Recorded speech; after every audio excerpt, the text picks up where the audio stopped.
예, 안녕하세요. 구글 코리아 양찬석입니다. 반갑습니다.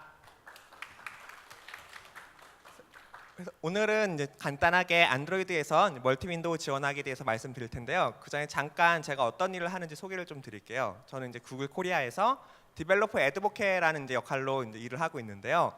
간단히 말씀드려서 구글이 개발자분들을 위해서 지원하는 다양한 제품들, 이제 주로 안드로이드를 중심으로 관련돼서 새로운 소식이나 이제 기술이 발표되는 걸 여러분들께 알려드리고, 그다음에 직접 그 새로운 기술들을 적용해서 더 좋은 앱과 서비스를 만드실 때 그런 부분들을 돕는 일들을 하고 있습니다. 그래서 주로 이제 커뮤니티 개발자분들, 조금 더 이제 중소 스타트업 개발자분들하고 일을 많이 하고 있는데요. 저희가 이제 저희 팀에서 운영하고 있는 개발자 그 페이지들이 좀 있어요. 그래서 먼저 저희 같은 경우에 구글 코리아 개발자 블로그를 운영하고 있고요. 그다음에 이제 제가 이제 이 문서에는 남기지 못했지만 저희 이제 페이스북 페이지를 열심히 운영을 하고 있습니다. 그래서 이제 페이스북 페이지 구글 디벨로퍼 그룹 코리아 이제 페이지를 찾아보시면요, 저희가 구글의 새로운 기술들이 발표될 때마다 빠르게 이제 소식을 업데이트해드리고 있으니까, 이제 페이스북 혹시 사용하고 계시면은 구글 디벨로퍼 코리아 페이지도 한번 이제 찾아보시면 좋을 것 같고요. 그 다음에 그 구글 기술들을 좋아하시는 여러 개발자분들이 구글 디벨로퍼 그룹이라는 어떤 개발자 커뮤니티 활동들을 많이 하고 계세요. 그래서 마찬가지로 페이스북에서 구글 디벨로퍼스 그룹 안드로이드 아니면 다른 웹 서울 이런 찾아보시면요, 이미 많은 개발자분들이 구글 기술에 관련해서 여러 가지 진짜 정말로 유용한 이야기들 나누고 있으니까, 혹시 아직 확인해 보지 못하셨다면 꼭 한번 참고해 보시면 좋을 것 같습니다. 네, 서론은 여기까지 하고요. 이제 제가 오늘 말씀드릴 거는 멀티 윈도우 관련된 내용인데요.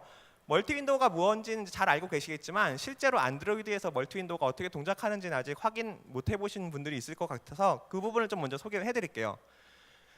다들 알고 계시겠지만 안드로이드 N의 이름이 아쉽게도 누룽지가 아니라 누가로 이제 정해졌습니다. 그래서 누가가 됐고요. 한국 사람들이 좀만 더 많았어도 네, 누가가 됐는데, 여러 가지 그 멋진 기능들이 많아요. 그래서 개발자 저희가 이제 자랑하는 게 노티피케이션도 새롭게 되었고, 도즈가 새롭게 추가돼서 개발자분들을 좀 더 괴롭힐 예정이고, 기타 등등 여러 가지 업데이트가 있지만, 가장 하이라이트 되는 기능이 무엇이냐?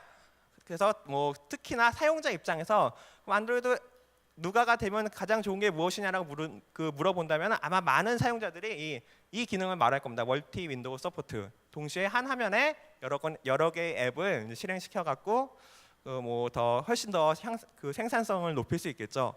이제 한국은 조금 재밌는 시작인 게, 한국은 너무 빨라요. 그래서 이제 저희 이제 유수의 이제 좋은 이제 회사들이 이미 이 기능들을 많이 지원을 하고 있습니다. 그래서 조금 그 시장 임팩트가 적을 수는 있겠지만, 어쨌든 플랫폼이 드디어 어떤 그 커먼한 방법으로, 스탠다드한 방법으로 이 멀티 윈도우를 지원하기 때문에 어쨌든 앞으로 큰 기회와 변화가 있을 거라고 기대를 하고 있습니다. 그럼 멀티 윈도우가 뭐냐? 조금 더 이제 개발자 친화적인 이야기로 말씀드려보자면은, 하나 이상의 액티비티가 한 화면에 동시에 이제 뜰 수 있는 거죠. 하나 이상의 액티비티, 조금 더 다르게 말씀드리자면은 하나 이상의 액티비티 태스크가 동시에 한 화면에 표시될 수 있습니다. 그래서 지금 안드로이드 누가에서 말씀드린 멀티 윈도우는 크게 세 가지가 있어요. 첫 번째로는 이제 스플릿 스크린이라고 해서 이제 분할 화면, 스마트폰이나 태블릿 같은 데서 사용하는 건데, 화면을 딱 갈라서 이제 두 개의 액티비티가 동시에 화면에 표시되는 거죠. 그다음에 두 번째 같은 경우는 그 픽처 인 픽처라고 하는데, 이제 안드로이드 TV를 위해서 이제 만들어진 겁니다. 그래서 안드로이드 TV 같은 경우에 계속 동영상을 보면서 실제로 홈 화면에서 메뉴들을 액세스할 수 있도록. 그다음에 이제 프리폼 모드라고 해서 이제 의견이 분분한 프리폼 모드인데, 이건 아직 그다지 실체가 아주 구체적으로 나와 있지는 않아요. 그래서 프리폼 모드는 어떤 디바이스가 지원할지, 어떤 식으로 어떤 제약 조건이 걸릴지는 아직도 약간 미정인 부분이 많이 남아 있습니다. 다시 말씀드리자면은, 현재 개발자분들이 신경 쓰셔야 될 멀티 윈도우 관련된 기능은 바로 저거예요. 스플릿 스크린, 그러니까 분할 화면 모드만 신경을 쓰시면 됩니다. 혹시라도 안드로이드 TV 쪽을 생각하고 계신다면은 아마 픽처 인 픽처 모드에도 이제 관심을 가지실 수 있을 것 같은데, 아무래도 많지 않으실 거라고 생각을 하고요. 그래서 오늘 제가 말씀드릴 내용은 주로 이 분할 화면 모드를 어떻게 하면 잘 지원할 수 있는가, 분할 화면 모드에서 사용자들이 또 개발자들이 어떤 일들을 할 수 있는가에 대해서 말씀을 드리려고 합니다. 그래서 지금 당장은 멀티 윈도우를 체험해 볼 수 있느냐? 네, 체험해 보실 수 있습니다. 잘 알고 계시겠지만 안드로이드 누가 베타 프로그램이라는 걸 저희가 운영하고 있는데요.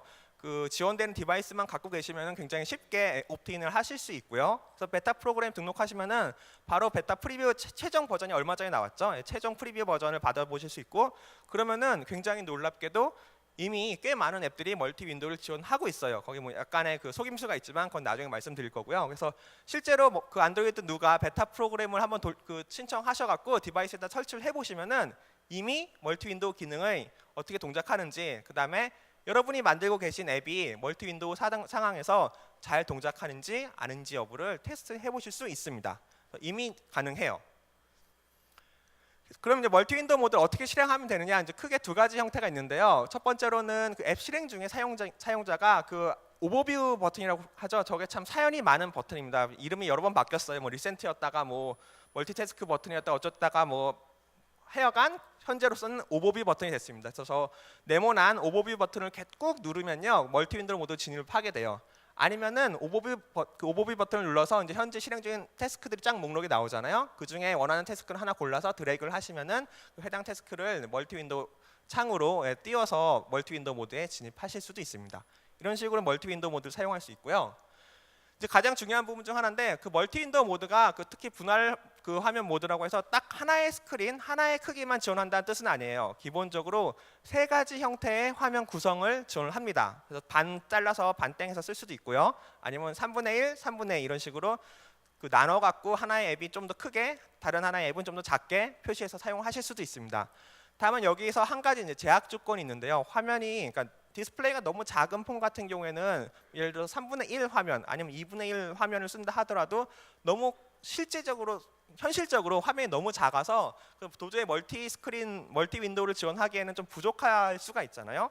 그런 이제 사태를 피하기 위해서 저희가 이제 가이드라인을 잡아놓은 게 있어요. 그래서 어떠한 경우라도, 그러니까 화면이 아무리 작아지는 경우라 하더라도 해당 그 윈도우의 크기는 최소 220dp여야 됩니다. 그래서 다시 말씀드리자면은 여러분의 앱이 220dp만큼의 작은 공간을 가진 화면에서도 실행될 수는 있어요. 만약에 어떤 디바이스가 그러면 크기가 예를 들어 400dp다.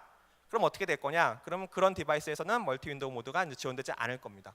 그렇게 생각하시면 될 것 같아서 220dp라는 기준을 갖고 해당 220dp를 넘는 공간을 확보할 수 있으면은 그 분할 화면 모드에서 크게 세 가지 형태로 반땡, 3분의 1, 3분의 2 형태로 화면 크기를 사용자가 자유롭게 조절할 수 있습니다.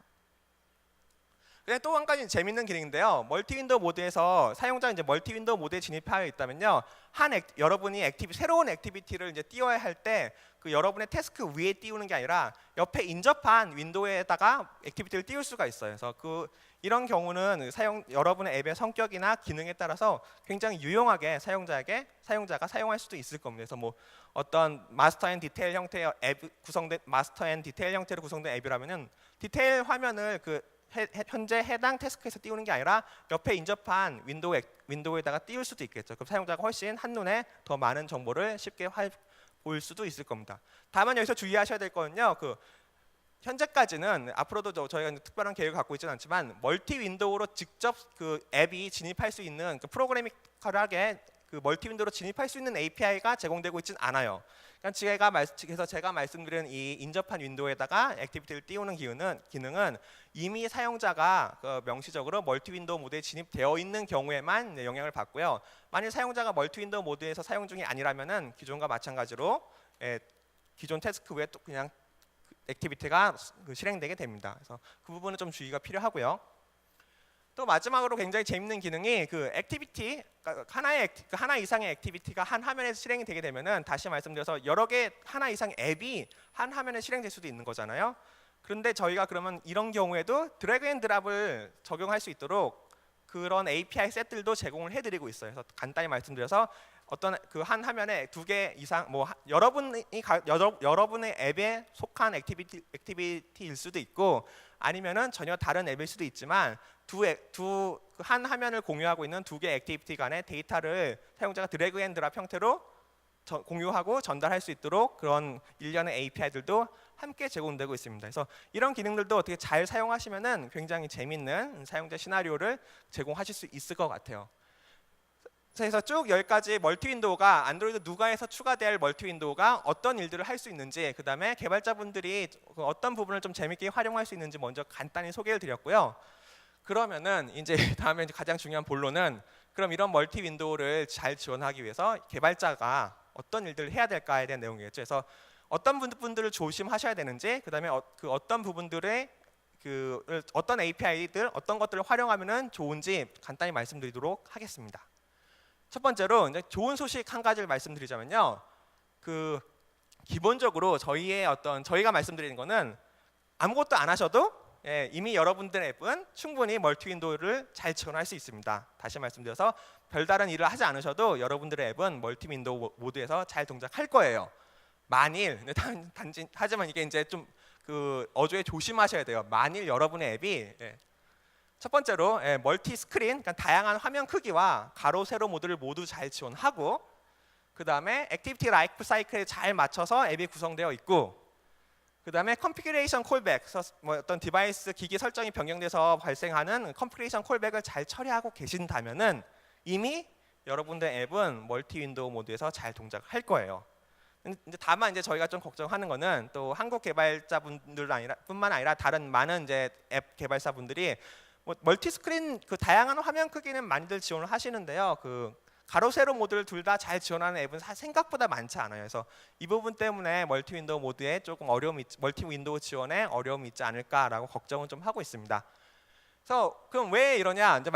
그러면은 저희가 아무것도 하지 않아도 된다라고 말씀드렸는데 왜 그러냐 하면은 저희가 이걸 이렇게 해놔서 그래요. 타겟 SDK를 여러분의 앱이 N 타겟으로 빌드가 되지 않았다 하더라도, 그러니까 누가 대응으로 앱을 빌드하지 않았다고 하더라도 여러분의 기존 레거시 앱들도 기본적으로 안드로이드 프레임워크는 이 앱은 멀티 윈도우를 잘 지원할 거야 라고 가정을 합니다. 그냥 믿어요. 그냥 구글은 여러분들 믿습니다. 안드로이드는 여러분들 믿어요. 그래, 이 앱은 뭐 별로 N을 타겟을 만들지 않았겠지만 이미 멀티 스크린을 잘 지원하니까, 다양한 화면 크기를 잘 지원할 테니까 멀티 윈도우 모드에서 동작해도 잘 되겠지라고 생각을 해줍니다.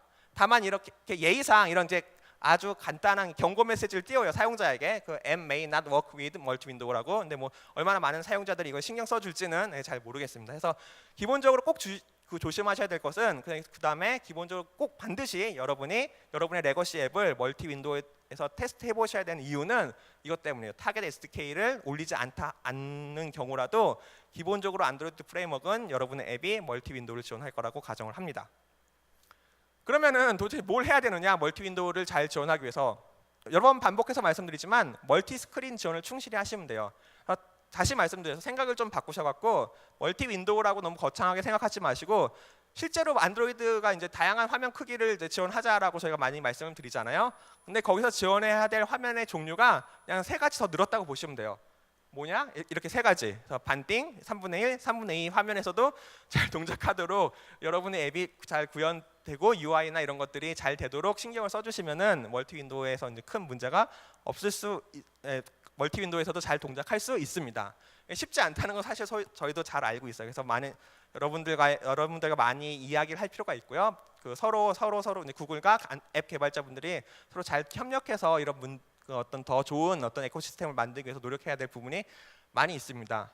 그래서 그중 한 가지로 저희가 번역의 품질에 대해서는 조금 항상 부끄러움이 있지만 다양한 화면 크기 지원에 관한 개발 문서가 있어요. 서포팅 멀티 스크린이라고 이제 개발 문서가 있는데 번역이 되어 있습니다. 한글로 번역이 되어 있고요. 그래서 이 문서를 한번 최소한 어떤 시작점으로서 이 문서를 한번 참고하시면 좋을 것 같아요. 좀 너무 기초적인 내용이긴 합니다. 그래서 그렇긴 하지만 어쨌든 없는 것보다 나을 테니까 이걸 한번 참고하시길 바라고요. 그 다음에 이제 UI 디자인 하실 때가 좀 어려움이 있으실 거예요. 저희가 말씀드렸지만 220dp까지 화면의 크기가 줄어들 수 있기 때문에, 근데 220dp가 생각해 보시면 굉장히 작은 크기예요. 그래서 굉장히 작은 크기 때문에 실제로 여러분의 앱이 제공하는 모든 기능들을 다 220dp 내에다 꾸겨 넣기는 힘들 겁니다. 힘들 거기 때문에 어떻게든 UI, GUI, UX적인 변화가 필요해요. 그래서 여러분이 이제 앱을 설계하실 때는, 특히나 새로운 앱을 설계하신다면은 실제로 여러분의 앱이 220dp만큼의 공간만 있는 와중에서도 여러분의 앱의 가장 주요한 기능들은 사용자들이 사용할 수 있는지 부분을 꼭 한번 생각해 보시고, 그걸 기반으로 조금 화면 크기를 확장해 가는 개념으로서 앱 UX나 사용자 UX나 아니면 앱 UI를 설계하실 어떤 그런 필요가 있습니다. 그래서 220dp라는 크기를 꼭 기억하세요. 그다음에 여기서 한 가지 이제 주의사항이 있는데요. 실제로 현재 멀티 윈도우 지원 관련해서 가장 이슈가 되는 부분이 바로 이 부분입니다. 그래서 어떠냐면 앱이 죽을 수 있기 때문에, 앱이 런타임 상에 그 멀티 윈도우 상에서 동작하면 앱이 죽을 수 있기 때문에 하는데, 아주 간단한 예로 만약에 기본적으로 여러분의 앱이 640dp 그 숏 위스가 가장 하면 여러분의 앱에게 필요한 그 쇼티스트 위스가 그 600dp라고 선언한 리소스만 갖고 있다면은, 그다음에 여러분이 만약 태블릿 전용 앱을 만들고 계셨다면은 지금까지는 별다른 문제가 없었을 수도 있어요. 하지만 만약에 그 멀티 윈도우 모드가 진입돼서 사용자가 딱 태블릿 크기를 딱 반으로 잘라서 여러분의 앱을 실행한다 보면 여러분의 앱에게 허용된 어떤 위스가 320dp가 되겠죠.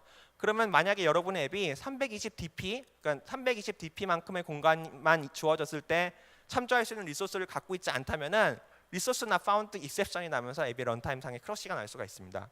그래서 뭐 여러 가지 이런 이슈를 대응하기 위해서는 다양한 방법이 있어요. 그래서 여러분의 앱이 지원할 수 있는 모든 해상도에 대해서 어떤 리소스들을 다 준비하고 계실 수도 있고요.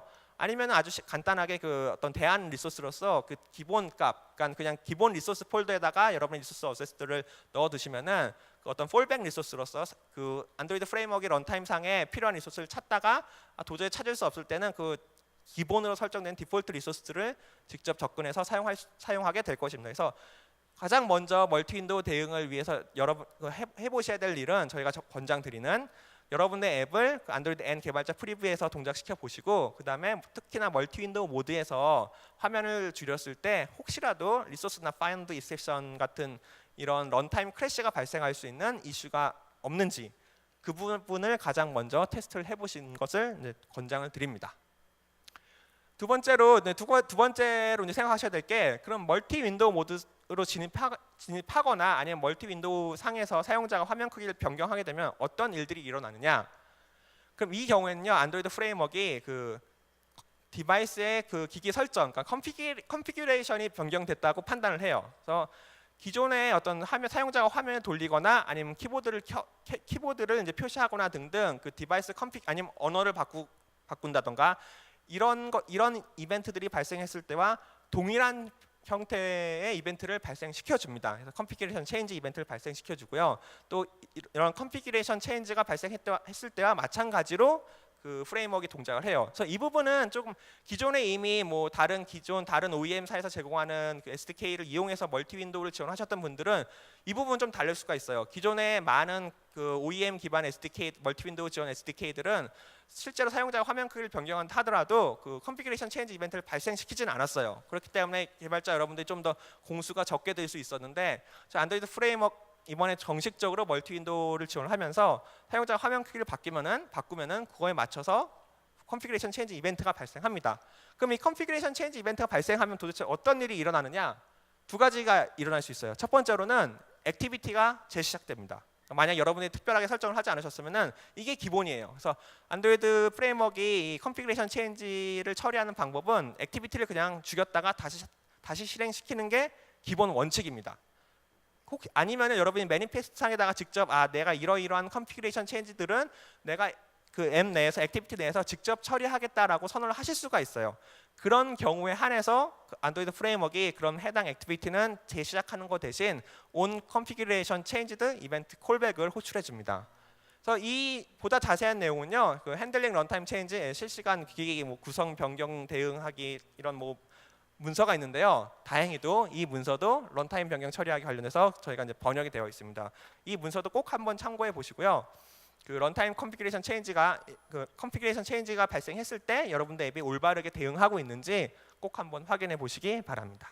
이 런타임 컨피규레이션 체인지를 처리하실 때는 주의하셔야 될 게 크게 그 세 가지예요. 숫자가 1, 2, 2가 됐네요. 네. 어쨌든 첫 번째로는 그 액티비티가 재시작될 수 있잖아요. 액티비티가 죽었다 다시 살아날 수 있는데 그런 경우에도 사용자가 뭔가 열심히 중요하게 입력하고 있던 데이터라든가 이런 게 있으면 그걸 다 날려먹으면 안 되겠죠. 그래서 사용자 어떤 상태 값은 잘 관리하실 필요가 있습니다. 첫 번째로. 두 번째로 그 액티비티가 굉장히 빈번하게 그 사용자가 화면 크기를 변경할 때마다 액티비티가 재시작될 수 있으니까 그 액티비티가 재시작될 때 어떤 리소스 릭, 특히나 액티비티 같은 중요한 덩치가 큰 그 리소스들을 잘 관리하고 계신지, 혹시라도 여러분의 액티비티 내에서 그 리킹하고 있는 리소스가 없는지 꼭 한번 체크하실 필요가 있어요. 그래서 램 사용량을 좀 이렇게 테스트해 보실 필요가 있습니다. 램 사용량을 프로파일해서 그 액티비티가 다시 재시작될 때마다 혹시라도 새고 있는 리소스가 없는지 확인하셔야 돼요. 마지막으로 그 재시작이 빈번하게 일어나는데, 만약에 여러분의 앱이 그 초기화 단계에서 너무 많은 일들을 하고 있다면, 뭐 복잡한 네트워크 커넥션이라든가 또 뭐 DB 뭐 작업이라든가 등등을 하고 있으면은 재시작 그 액티비티 재시작 자체가 너무 많은 시간이 걸려서 사용자의 그 사용 경험을 해칠 수가 있어요. 그래서 이런 부분이 없는지 꼭 확인이 필요합니다. 그 다음에 또 한 가지 이제 중요한 건요. 그 만약에 실제로 여러분이 그러면 이런 것들을 다 이제 처리하기 좀 힘드니까 내가 직접 컨피그레이션 체인지를 처리하겠다라고 마음을 먹으신다면은 주의하셔야 될 게, 그 화면 그 여러분들이 참조하고 계신 혹시 리소스 같은 것들을 참조하기 위해서 들고 계신 컨텍스트가 있으면은 해당 컨텍스트가 올바른 컨텍스트인지 꼭 테스트하실 필요가 있어요. 예를 들어서 말씀드리자면은 화면의 크기가 줄어들면은 그 스크린 사이즈나 이런 게 다 같이 줄어들게 되잖아요. 예를 들어서 스크린 사이즈가 뭐 노멀에서 스몰로 줄어들 수가 있어요. 그럼 스몰 상태의 UI를 위한 리소스들이 따로 있으실 거예요. 일반적으로 뭐 비트맵이라든가 이런 것들, 그런 것들을 올바르게 가져오셔야 되는데, 만약에 여러분들이 컨텍스트를 들고 있는데 해당 컨텍스트가 처음에 앱이 시작됐을 때 들고 있었던 컨텍스트라서, 다시 말씀드리자면 그 해당 컨텍스트가 알고 있는 어떤 액티비티의 현재 주변 환경은 내 스크린 사이즈가 노멀이라고 알고 있었는데 사용자가 실제로 이제 런타임 사이에 바꿨단 말이죠. 그 스몰 사이즈로. 이런 부분들을 잘 캐치하지 못하시면은 굉장히 작은 화면인데 굉장히 이상하게 너무 큰 리소스가 참조된다던가 하는 그런 불상사가 발생할 수가 있습니다. 특히나 비트맵 같은 걸 캐시하고 계실 때는 또 더 주의가 필요해요. 비트맵을 캐시하고 계실 때 화면 크기가 굉장히 작아지면은 그 캐시하고 계신 이제 비트맵의 크기 자체도 줄여야 될 필요가 있을 수 있잖아요. 그런 부분들도 올바르게 처리를 하고 계신지 주의를 하셔야 합니다. 그래서 마지막으로 이제 또 말씀드릴 게 그 액티비티 생명주기 관련된 내용인데요. 다행히도 액티비티 생명주기 관련해서는 별다른 변경 사항이 없어요. 그래서 저희가 말씀드리고 싶은 것은, 액티비티 생명주기 이제 문서를 보시면요, 온 리점이란 상태에 대해서는 설명이 있는데요. 온 리점은 사용자가 그 해당 액티비티가 사용자에게 보인과 동시에 사용자가 해당 액티비티와 이제 상호작용할 수 있도록 포커스를 갖고 있는 상태예요. 그래서 다시 말씀드리자면은, 이미 그 한 화면에 액티비티가 하나 이상 실행되고 있다 하더라도 사용자가 실제로 그 특정 시점에 그 인터랙션 상호작용할 수 있는 액티비티는 딱 하나잖아요. 그럼 그 해당 액티비티 딱 하나만 온 리점 상태에 빠지게 되고요. 나머지 다른 쪽에 있는 액티비티는 온 포즈 상태에 머무르게 됩니다. 그래서 이 부분을 기억하시면 될 것 같고요. 그래서 액티비티 라이프 사이클을 올바르게 잘 따르고 계셨다면 큰 문제가 되지 않아야 되는데, 다만 한 가지 이슈가 될 수 있는 부분은 이겁니다. 비디오 재생 앱. 비디오 재생 앱 같은 경우에는 이제 멀티 윈도우에서 사용자들이 가장 기대하는 이제 UX 중 하나가 이건데요. 비디오를 보면서 다른 거 웹서핑을 하는 거죠. 웹서핑을 해야 되는데, 만약에 여러분들이 비디오를 재생할 때 뭐 일반적인 경우처럼 온 포즈 상태에서 비디오 재생을 멈추고 온 리점 상태에서 비디오 재생을 다시 플레이하고 계신다면은, 사용자 입장에서는 내가 이제 비디오를 보면서 웹을 서핑하려고 딱 위에 앱 서핑, 그러니까 크롬 액티비티를 딱 터치하는 순간 비디오가 딱 멈추는 거예요. 특히 짜증나겠죠. 그렇기 때문에 그 멀티 윈도우 모드 상에서는 이제 비디오 재생 같은 걸 하시는 경우에는 온 리점이 아니라 온 스타트에서 비디오를 재생하도록 코드를 좀 수정하셔야 될 필요가 있습니다. 이 부분은 사실 저희가 안드로이드 TV 나오면서 좀 권장 사항으로 말씀드리고 있는 내용에서, 비디오 재생 같은 경우에는 온 리즘, 온 포즈 대신 온 스타트, 온 스탑 그 콜백을 이용해서 비디오 플레이백을 컨트롤하시는 게 좋겠다라고 말씀을 드립니다. 쭉 제약에서 이제 주의하셔야 될 점들 말씀드렸고요. 그럼 이제 마지막으로 그 멀티 윈도우 지원을 위해서 그러면은 그 API 레벨 24에서 추가된 새로운 API들은 무엇이 있는지 좀 간단히 설명드릴게요. 아주 많지는 않아요. 첫 번째로 이 가장 중요한 거, 뭐 몇 개 추가된 몇 가지 중에 가장 중요한 건 이겁니다. 그 리사이저블 액티비티 속성. 이게 이제 그 표시를 나타내는 거예요. 지금 내 액티비티가 그 멀티 스크린을 지원하느냐 아닌가를 나타내기 위한 속성 값이고요. 그래서 뭐 말씀드렸던 것처럼 타겟이 n 이전인 어떤 액티비티들은 모두 기본값이 true입니다. 그래서 만약에 여러분의 n 이상을 누가 이상을 타겟으로 하는 경우에는 명시적으로 이걸 이제 false로 설정을 하실 수가 있고요. 다만 주의하셔야 될 게 태스크 루트 액티비티의 속성이 일괄적으로 적용이 돼요. 이 속성 같은 경우에서 예를 들어 말씀드리자면은 현재 지금 멀티 윈도우 상황이고 액티비티가 2개 실행되어 있는데 여러분이 새로운 액티비티를 실행해요.